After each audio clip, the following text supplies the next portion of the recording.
오늘은 시편 22편 19절부터 보겠습니다. 시편 22편 19절부터 21절까지 봉독하시겠습니다. 여호와여 멀리하지 마옵소서. 나의 힘이시여 속히 나를 도우소서. 내 생명을 칼에서 건지시며 내 유일한 것을 개의 세력에서 구원하소서. 나를 사자의 입에서 구하소서. 주께서 내게 응답하시고 들소의 뿔에서 구원하셨나이다. 아멘. 이제 주님께 계속 응답하여 주옵소서, 속히 오셔서 나를 도와주옵소서라고 간절히 외치게 됩니다. 8절까지의 내용을 보면 시편 22편의 그 기자는요, 고통과 버림받은 가운데 처해 있는 거예요. 그런데 19절에 와서는요, 좀 그 어조가 강하게 바뀌게 돼요. 왜 이렇게 강하게 바뀌었는가를 우리가 봐야 돼요. 우리가 하나님께 기도할 때도 힘없이 기도할 때가 있습니다. 너무 삶이 힘들면 기도도 크게 안 나와요. 내용도 없이 어떨 때는 그냥 주님, 주님만 해야 될 때가 있어요. 그 마음이 간절하지 않아서는 아니에요. 그러나 정말 마음이 너무 고통스러우면 뭔가 주님께 외치는 것도 되지 않는다라고 느껴질 때가 있습니다. 지금 18절까지의 이 시인의 어조는 좀 그랬어요. 그런데 19절부터는 강한 외침이 나타나기 시작합니다. 멀리하지 마옵소서라고 하면서 나의 힘이시여라고 이야기합니다. 그 하나님을 향한 강력한 믿음의 고백이에요. 나의 힘이 되신 하나님, 지금이 저를 도우실 때입니다. 이제 고난 가운데 있는 우리가 경험하는 그런 모습인데요. 참 이게 하나님을 믿지 않는 자들, 예수님을 믿지 않는 분들이 보면 진짜 이상해 보일 거예요. 아무것도 없는데 자기 혼자 막 울었다가 혼자 그러는 것 같아 보이죠. 그런데 이 시인은요, 절대 안 계시는데 그냥 계신다고 치고 기도하는 게 아니에요. 분명히 뭐라고 하냐면 나의 힘이에요. 지금 기도할 때 힘이 들어가고 있거든요. 나의 힘이 되시는 하나님, 나의 힘이시여 라고 하나님을 부른다는 거예요. 이것은 자신의 모든 삶의 원천이 주님께 있다는 고백입니다. 그러므로 오직 나를 도우실 수 있는 분은 한 분밖에 계시지 않습니다. 라는 믿음의 외침이에요.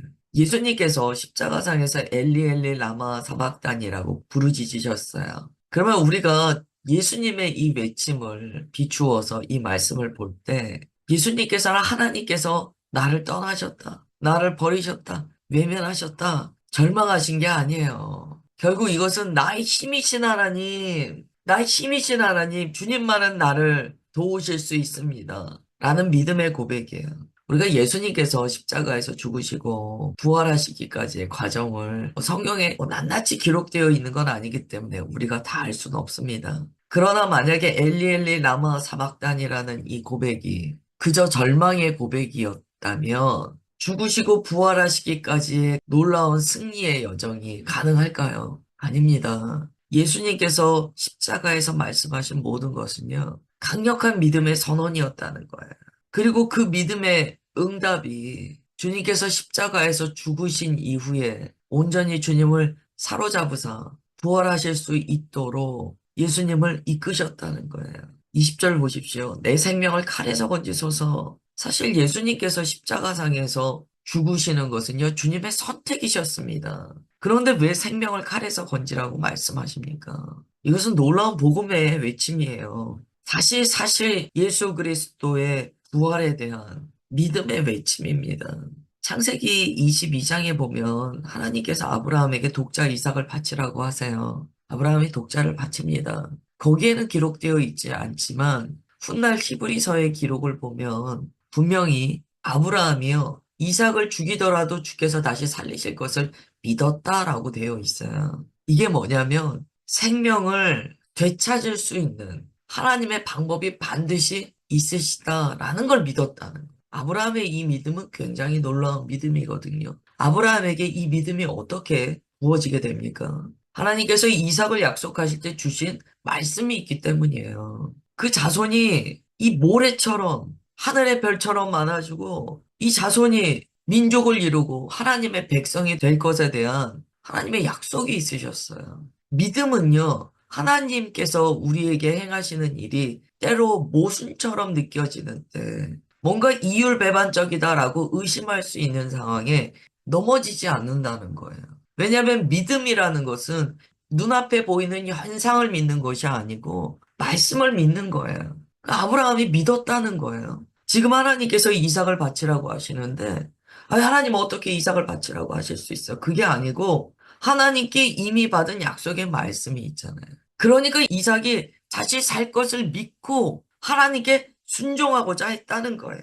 우리가 이러한 믿음을 바탕으로 20절을 해석해야 됩니다. 내 생명을 칼에서 건져 주십시오. 이것은 불신하는 고백이 아니에요. 십자가에 예수님께서 나를 죽이지 마세요. 이런 의미가 아니에요. 아브라함과 같은 고백입니다. 이 십자가를 지고 백성들의 모든 죄를 흡수하여 내가 대신 희생제물이 되는데 이게 끝이 아니라는 선언이에요.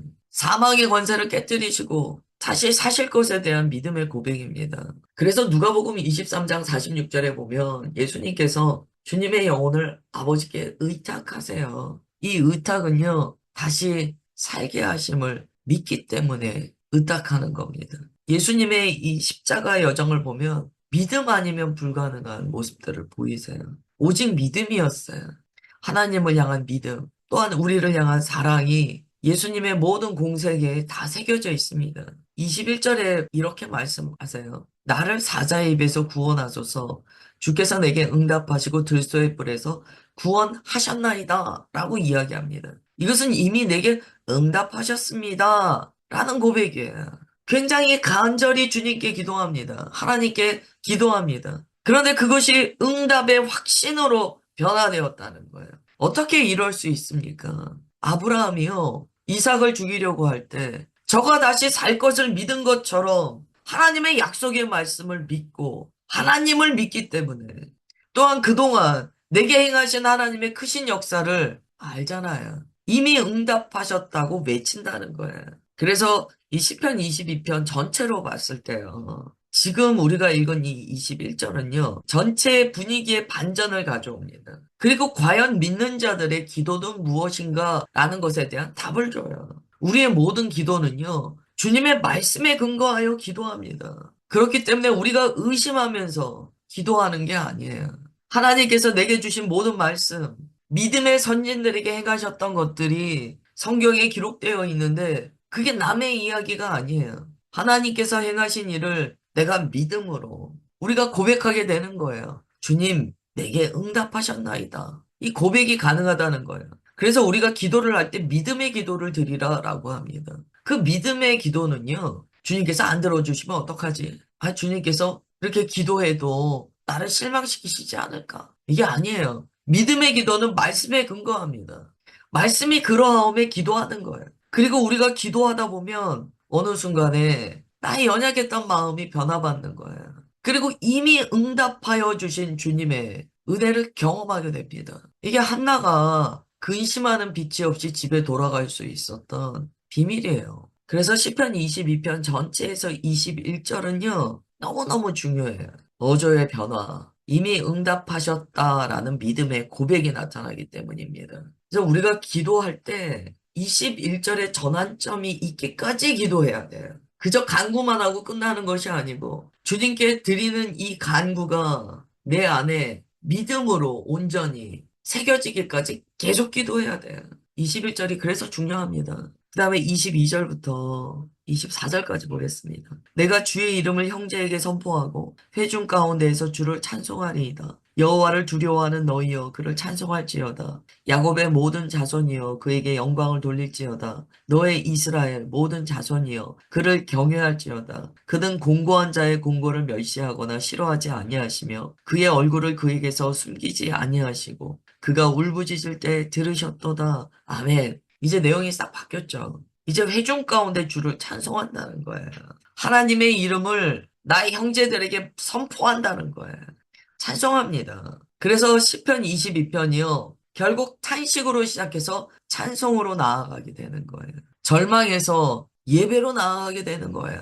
우리가 1절을 기억합니다. 내 하나님이여 어찌 나를 버리셨나이까. 그러나 이러한 외침이요. 이제는 분위기가 바뀝니다. 하나님께 찬양하고 영광을 올려드리는 내용으로 완전히 바뀌게 돼요. 이게 기도할 때 나타나는 어떤 감정의 흐름 이 정도가 아니에요. 기도를 통하여 주님을 향한 예배를 통하여 그 마음의 믿음의 응답을 경험한 자의 외침입니다. 예배를 통하여 처음에는 근심으로 예배를 시작했지만 어느 순간에 하나님의 구원이 경험되면서 예배가 예배다워지는 변화를 경험했다는 거예요. 주의 이름을 형제에게 선포하고 라고 되어 있어요. 이것은 회복된 공동체 중심의 신앙을 가리킵니다. 믿음은 결국 나 하나의 믿음이 아니에요. 공동체적인 믿음입니다. 지금 회중 앞에서 선언하는 이 모습이요. 약간 이런 뉘앙스를 가져요. 고난받아서 홀로 기도했어요. 마음이 아파서 회중 가운데 능히 나서지를 못하고 고통 가운데 주님께 간구했어요. 그런데 어느 순간에 마음에 힘이 들어오는 거예요. 하나님의 거룩한 믿음이 들어오는 거예요.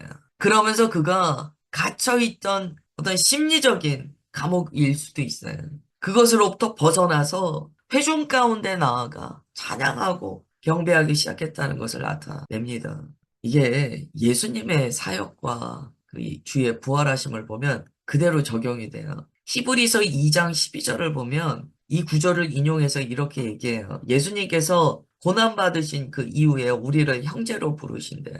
그리고 우리를 하나님께로 데려가서요. 회중 안에서 찬송하게 하신다. 라고 말씀합니다. 변화가 나타나요. 아, 예수님의 죽으심과 부활을 통하여 우리가 모두 함께 예수 그리스도와 함께 찬양하고 주님을 경배하는 일이 일어난다라고 가르쳐줘요. 이게 부활신앙의 단면입니다. 부활신앙은요, 나 혼자의 신앙생활, 이게 아니에요. 이 성경에 기록되어 있으니까 말씀드리는 거예요. 부활신앙은 공동체적인 확장이 일어납니다. 갇혀있고 의기소침하고 그 자리에 머물지 않아요. 나아가 공동체적으로 하나님께 경배드리는 그 역사가 일어나게 돼요. 그러므로 지금 주의 이름을 형제에게 선포하고 라는 이 구절은요. 부활하신 예수 그리스도를 통하여 믿는 자들 안에 부어지는 예배의 거룩한 영을 의미하기도 합니다. 23절에 이렇게 외쳐요. 하나님을 찬송할지어다. 그를 찬송할지어다. 라고 막 외쳐요. 특별히 이렇게 말합니다. 여호와를 두려워하는 너희여 그를 찬송할지어다. 여기서의 두려워하는 것은요. 이 야레라는 단어가 쓰이는데요. 이건 경외하다라는 의미이기도 하잖아요. 즉 하나님을 단순히 두려워하는 마음에서 경외하는 마음으로의 변화가 일어나는 거예요. 이걸 우리는 자유라고 이야기합니다. 자유롭게 되었다는 거예요. 예수님께서 부활하신 것을 본 증인들은요. 막 외치기 시작했어요. 예수님 부활하셨다는 거예요. 여러분 보십시오. 예수님의 부활을 경험한 자들이 어떻게 합니까? 공동체로 들어가 주의 부활하심을 알리거든요. 지금 우리가 읽은 22절부터 24절까지의 내용과 너무나 흡사한 모습들이 나옵니다. 예수님께서 죽으셨을 때 그들은 뿔뿔이 흩어져 고통 가운데 있었어요. 그런데 예수님의 부활을 확인하자 어떻게 됩니까? 그들이 다시 모이게 되고 또한 사람들에게 나아가 주의 부활하심을 외치게 된다는 거예요. 지금 시편 22편은 정말 믿음의 대장정을 보여줘요. 절망에서 어디까지 나아가고 있는가를 그대로 보여주세요. 24절에서는 곤고한 자의 곤고를 멸시하지 않으신다. 하나님을 향한 확실한 믿음을 다시 한번 고백합니다. 주님은 절대 곤고한 자의 곤고를 멸시하지 않으세요. 싫어하지 않으세요. 그들에게 얼굴을 숨기지 않으세요. 들으신다는 거예요. 우리의 삶에 문제가 있을 때요. 그저 그냥 시편 22편 24절 이 한 절 붙들고 기도해도 돼요. 말씀이 그러하오매 믿나이다 라고 고백할 수 있어요. 우리의 기도는 고난을 지나 찬송으로 나아가는 거룩한 도구가 되어야 합니다. 기도가요, 날마다 그냥 기도가 그냥 탄식이에요. 기도를 했는데 가장 좀 어려운 거는 신세한탄이죠. 신세한탄만 해요, 기도하면서. 혹은 기도하면서 자기 연민만 이야기해요. 그게 아니에요. 시편 22편을 우리가 묵상하면서 그대로 기도할 때 21절부터 우리 마음에 힘이 들어와요. 하나님의 거룩한 권세와 권능이 들어와요. 그러면서 부활하신 예수 그리스도를 붙들고 우리가 마음의 힘을 얻어 기도하게 됩니다. 그리고 25절이에요. 큰 회중 가운데에서 나의 찬송은 주께로부터 온 것이니 주를 경외하는 자 앞에서 나의 서원을 갚으리이다. 아멘. 놀라운 이야기를 합니다. 보세요. 큰 회중 가운데 이제 개인을 넘어 공동체로 나아가 주님을 예배하고 있어요. 그러면서 이야기합니다. 나의 찬송은 주님께로부터 왔습니다. 지금 어떻게 찬송하게 됐습니까? 오직 하나님께서 붙들어 주시기 때문에 찬송이 나온다는 거예요. 요한복음 4장에 보면 예수님께서 아버지께 참되게 예배하는 자를 찾으신다고 말씀하시거든요. 지금 시편 22편에 나타난 이 예배를 보십시오. 이게 참된 예배예요. 영과 진리의 예배라고 할 때 그 진리의 예배는 무엇입니까? 말씀을 믿음으로 드리는 예배잖아요. 그래서 우리가 예배 드릴 때 말씀을 선포하는 거예요. 예배는요, 진리로서 믿음을 고백하는 예배가 되어야 하기 때문이에요. 기도도 마찬가지예요. 진리의 말씀으로 믿으며 기도하는 거예요. 그 변화가 시편 22편에 그대로 나타나 있어요. 이제 그 안에 하나님께서 주시는 확실한 믿음, 그 부활의 믿음이 온전히 세워지자 이렇게 얘기합니다. 서원을 갖겠습니다. 서원을 갖겠습니다. 우리가 믿음이 연약해지면은요, 하나님께 고백했던 어떤 헌신의 내용들, 하나님께 수도 없이 이야기했던 주님 사랑합니다. 제가 주님께 어떻게 나아가 섬기겠나이다. 그런 것들을요, 우리가 다 잊어버려요. 그저 자기 연민밖에 없어요. 그런데 지금 기도를 통하여 주님 앞에 나아가 회복된 이후에 서원을 갚겠다라고 이야기합니다. 이것은 다시 한번 사명의 자리로 서겠다라는 고백이에요. 사명의 자리에 서겠다라는 고백이에요. 저는 오늘 말씀을 통하여 우리가 좀 기억했으면 좋겠어요.